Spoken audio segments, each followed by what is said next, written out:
Hey y'all, I hope you're doing well today.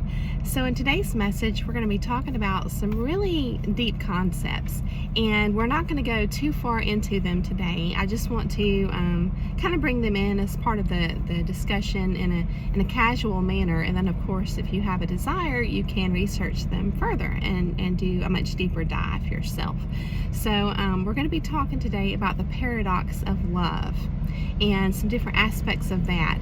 And I want to open the discussion with something that that I've noticed a lot, and I keep wanting to share with y'all, and I keep forgetting. And that is, I'm noticing in cartoons a lot of times there, when there's a villain, which a lot of cartoons have the same kind of storyline. If you remember, like in school, in literature class, when they're talking to you about like the structure of a story and how, you know, you have all these things that build up to the pinnacle or the peak, and then from there, you know, it kind of goes down, but there's like a familiar pattern that you can identify in, I don't want to say all, but most all stories. They follow this similar building up and then a culmination coming down to the conclusion. And so it's literally a pattern in story. And now that we're aware of the hero's journey, right, by Joseph Campbell, that's fun. To me, it's very fun to try and identify that specifically in different myths and fairy tales and folklores and even movies, parables, all of that, because it's relatable with regards to our personal journey, right, for sure. But what I'm noticing specifically in cartoons is a little concerning to me, and it's this. It's the fact that a lot of them, when there's a villain in the story who's doing cruel things, right, like to the townspeople or whatever it is in the particular scenario, all of these different cartoons wind up in the end where there's a unity between the heroes and the villains, like the good guys and the bad guys. And they're painting the villain repetitively as, you know, they didn't mean to do the bad things they did, or they did it because they were hurting inside, or whatever it is. And I'm not saying that's not true in real life, right? I'm not saying that people who do bad things aren't doing it because, you know, in the very, very, very beginning as a child, they were, you know, abused or whatever it is. I'm not saying that. It's just that, you know, it's a concern to me, because it's like, what kind of message is this sending to our kids on some level? Like, is it sending them the message that that people who do bad things should just be continually forgiven, and their bad deeds overlooked, their cruelty just overlooked, because that puts us in a place of danger? And so it's just something that's really kind of caught my attention. And, you know, in the end, when they're, you know, the villain is saying, well, you know, I just wanted this, or I just, you know, wish that, you know, I had, you know, this for myself, and I saw everybody else having fun, or whatever it is. You know, there's a sob story, you know, usually with the villain, and it's like intended to get the good guys to feel sorry for them. You know what I mean? And this is definitely a red flag for me, because when you've gone through manipulation and you've been entangled with people with bad intentions, you understand that's what they do. They exploit your empathy. And a lot of times they try to get you to feel sorry for them, and they make a bunch of excuses, and then that keeps you hooked in that manner. You see what I'm saying? You wind up getting hooked in and staying hooked in, or whatever, because of, you know, your big heart. And so it's, when I see this play out in these cartoons, it's kind of like, it's sort of like going back to that old saying, which I don't remember if it was in, maybe it was in both of them. If it was in, I'm thinking of two different movies.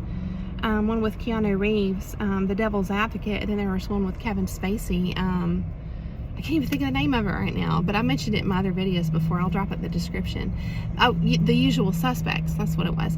But it's the whole, the greatest trick the devil ever pulled was getting the world to think that he didn't exist, right? So it's kind of like that. It's like, at first in these cartoons, these villains are the bad guys, but then in the end, they're really not. You know, it's how they're painted. It's like, well, you know, and then the good guys wind up, they wind up being buddies. And I understand that, you know, you want children to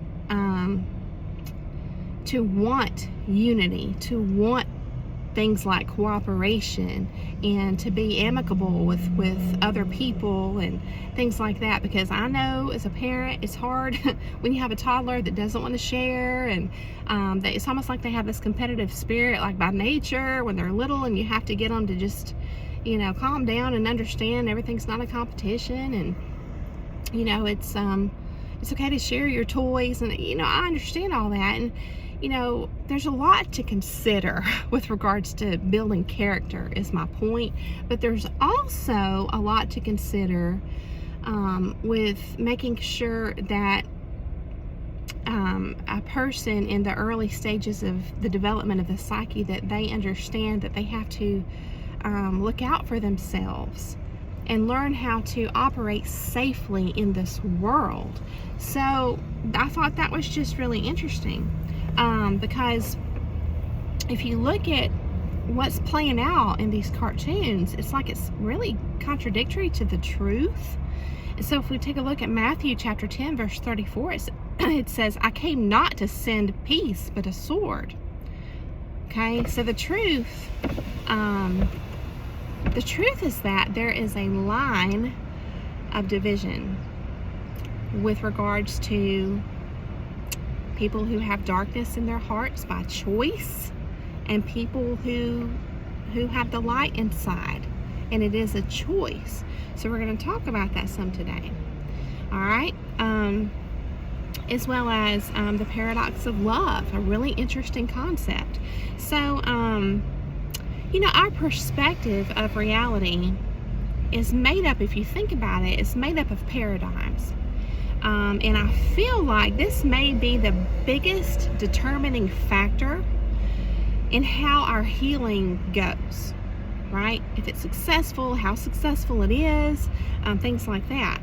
So if you think about it, it's like the paradigms that construct our subjective reality, our view of our reality, are at first created unconsciously. Like when we're children, you know, we don't really have a say-so. It's just whatever we're subjected to, the conditioning of our family, of our community, our environment, our culture, whatever it is. It's like these paradigms are formed without our having any kind of say-so in it. You see what I'm saying? But we have to come to a place where we see what paradigms didn't serve us. In fact, what paradigms put us in this place of danger, like in these cartoons, just believing, you know, wearing rose-colored glasses, believing everybody's got a good heart when that's not the case. So there comes a point where you have to reevaluate those paradigms that were formed unconsciously, and you have to take charge and take command of the paradigms that you want to operate from. It's like a re-scripting that has to happen, right? And this is done consciously. Okay? So, and I feel like re-scripting, what you might term as or call re-scripting of our paradigms, is really at the heart of the hero's journey, if you think about it.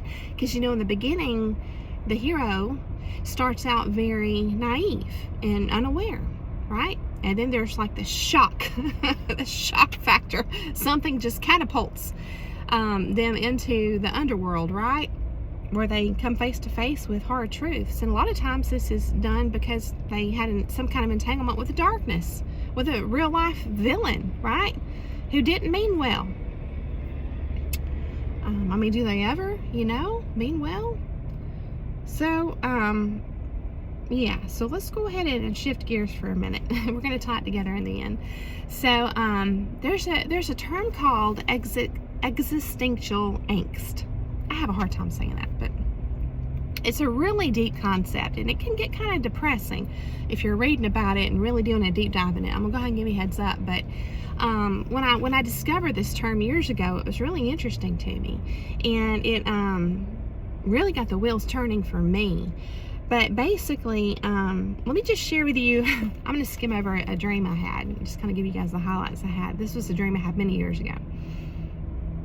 And I don't know what influenced my dream. I don't know if it was a movie I watched, a book I read. At the time, it was surprising to me when I woke up and I remembered it. It was just like, where'd that come from? So I don't remember there being anything to influence it, but that's not to say there isn't. There wasn't something, right? But my dream was that, and I may have already shared this. I'm sorry if I did. I don't think I have. But in my dream, it was like I was in the spirit world, and all there was in existence was my spirit, was me, and everything that I thought of in my mind just instantly appeared in my reality.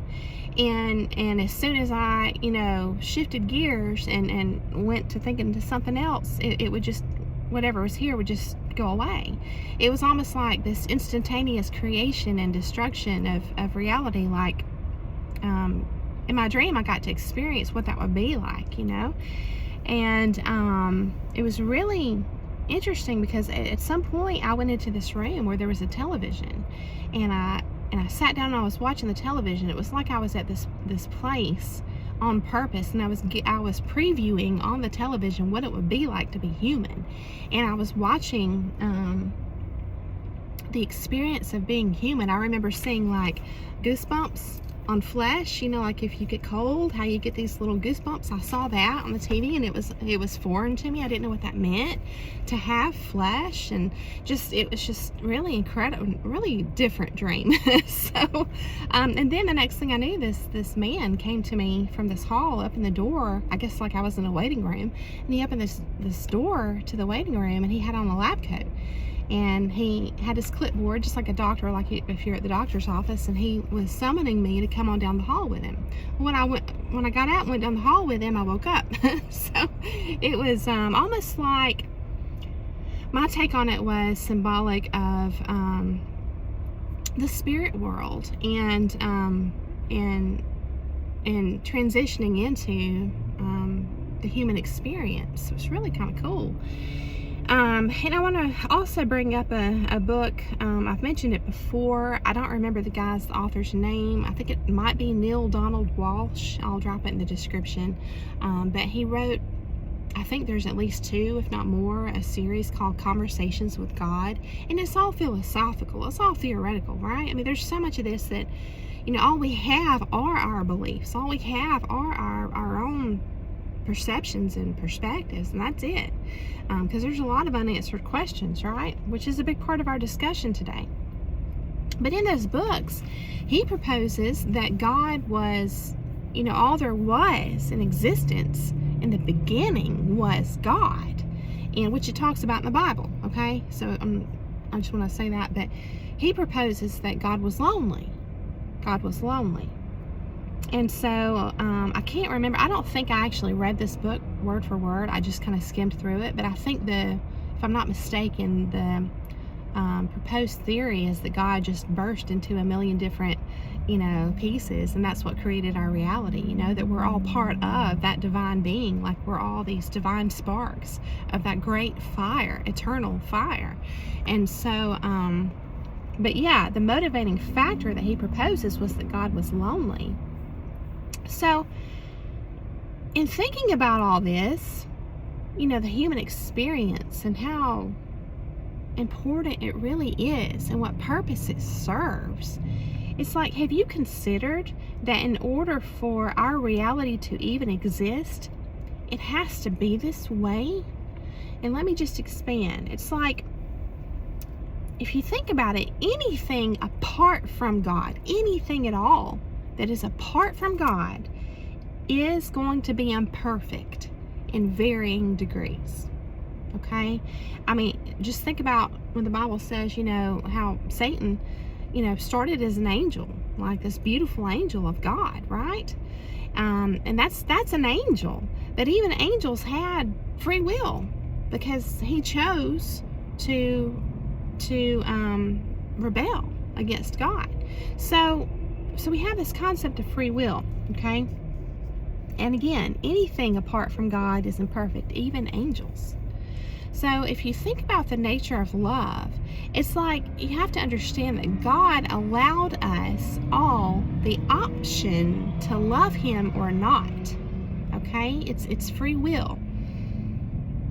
And if you think about it, I feel like this is a good explanation as far as the purpose of the unknown. And we're going to talk about that, because it's like if we all knew everything, like God knows everything, then our hearts couldn't be tested.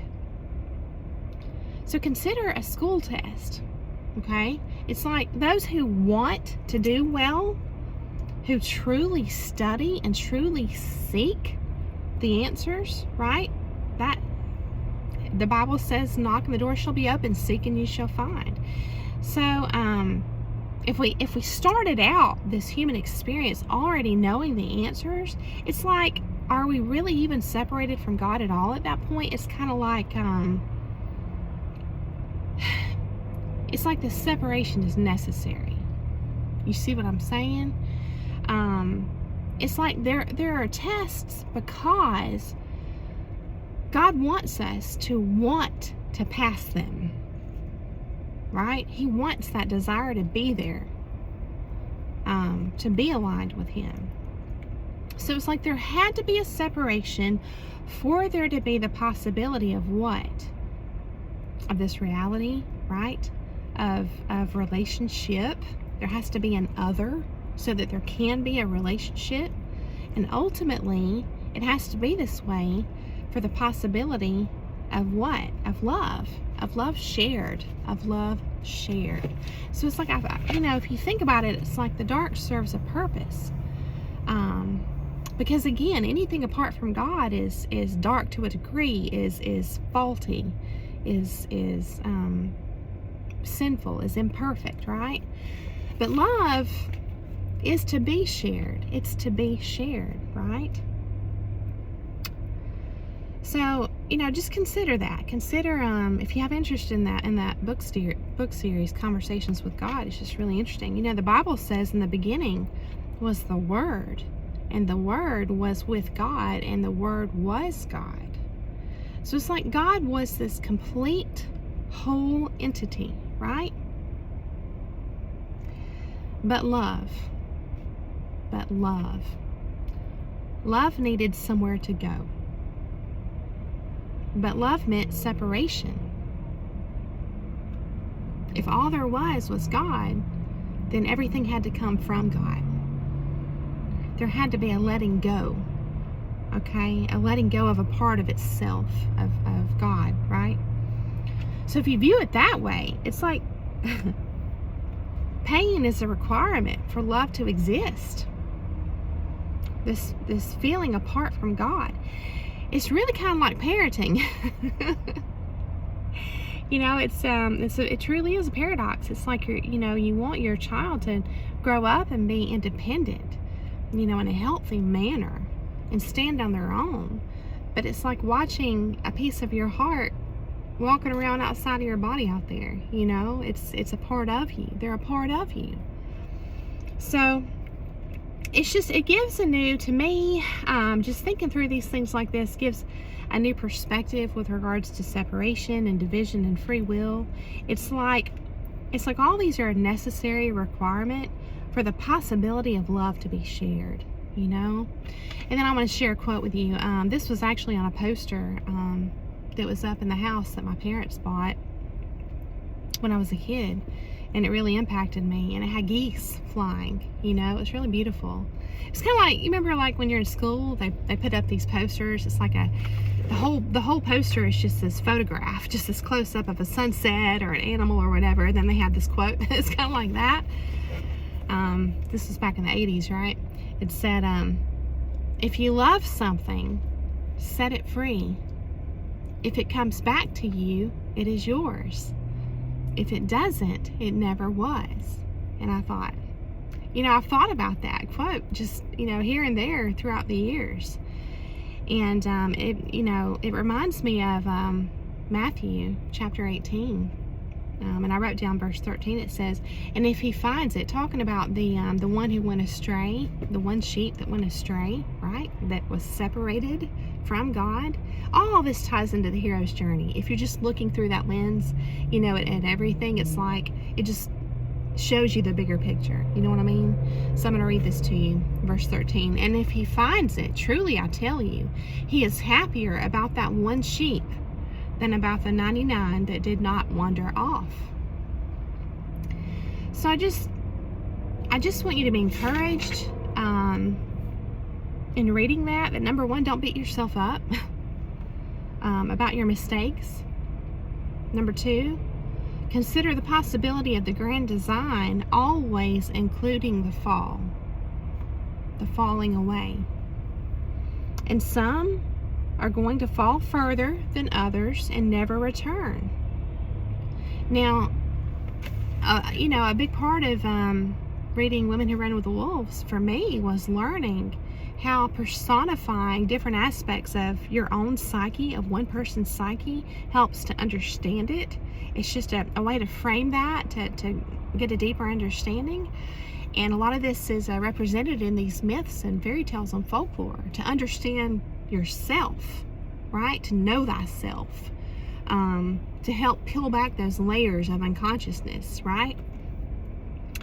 And so, you know, if you think about us all being a part of God and, you know, refining ourselves, and it's like, you know, he's just putting all these sparks out there, and then some choose not to return, right? And then some do. It's like this refinement of the greater whole. It's just kind of beautiful if you view it that way. You know what I mean? Not that God needed refining, but that we have that free will. And so I'm just reminded of, it's so interesting to me to see patterns and cycles that are present both on the micro and the macro. And I don't know that they always transfer over, again, because I don't know that, well, it's not that I don't know, I don't believe that God needs refining. I think that, you know, it was totally by His grace that we even are here anyway. You know what I mean? Because like I said, He was whole and complete to begin with. But, and that's why when I go back to what was proposed in this book, that God was lonely, you know, I don't know about that. You know what I mean? It's just something to get the wheels turning for you, right? To maybe connect some other puzzle pieces. But yes, these are some really interesting concepts, right? But yes, some people are going to fall further away and never return. Some do return. And the thing is, we're, you know, as part of this experience, we have to share the world with them. You know, they're going to be in our families, in our workplaces, people that choose the darkness. And that will continually turn away the opportunity to reconcile with God, right? To die to self, to have an ego death, to learn and grow and change.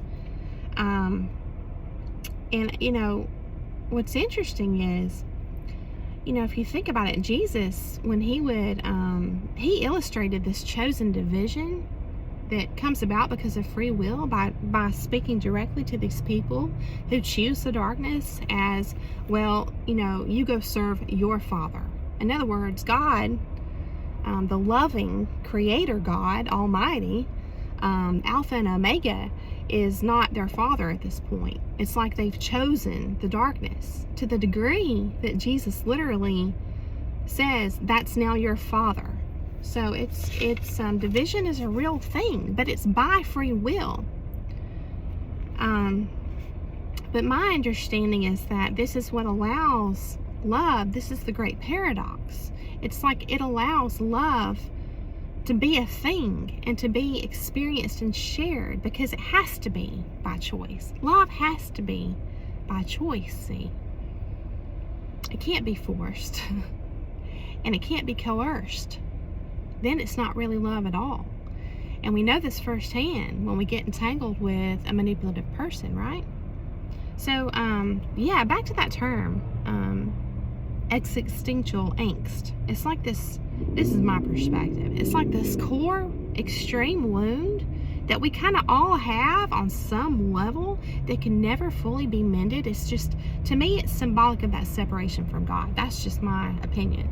And if you read about it, it's probably going to go into talking about stuff like this void of, nothingness, and that life is meaningless. And I don't believe that. I believe it comes down to understanding, or a lack of understanding. Because to me, true healing requires understanding. And here's the catch. It's like some things can't be understood because they can't be known by the senses and therefore solidified by worldly standards as fact. You see what I'm saying? Some things actually require faith and our own decision to command our own paradigms in how we perceive this reality. And so this is all crucial, in my opinion, to some deep healing, right? And surrender is a big part of that. It's a big part of that. So just consider that faith and the choice to rest in faith with regards to the unknown is also by design. So I just hope that you give yourself permission to script healthy paradigms for yourself that do answer the unknown for yourself in a satisfactory way. Okay, so I just propose a lighthearted approach, right? Think of it this way. Just in the simplest of terms, you can say, well, some have found their way, some are looking for their way, and some don't want to know the way. And notice here how I'm intentionally using the word the way, the phrase the way, not like a destination, a final destination like home, but the way, which indicates, something that is ongoing, right? Because think about it. The ultimate goal, at least in this human existence, through my lens, isn't necessarily a destination. It is a way. It's a path. So think about this. Jesus said, I am the way. I am the way, the truth, and the life. Right? You keep moving. That's part of it. And so to me, it's a matter of if we desire to seek out the truth or not. Right? So every day, even every moment, we are offered the gift of choice. And it's choice that makes true love possible. So I hope that you enjoyed the message today. I hope that it was inspiring and uplifting and encouraging, and I hope that it got the wheels turning for you. And I just thank you for coming along to hear the message. I hope that you have a beautiful day, and I'll see you again very soon.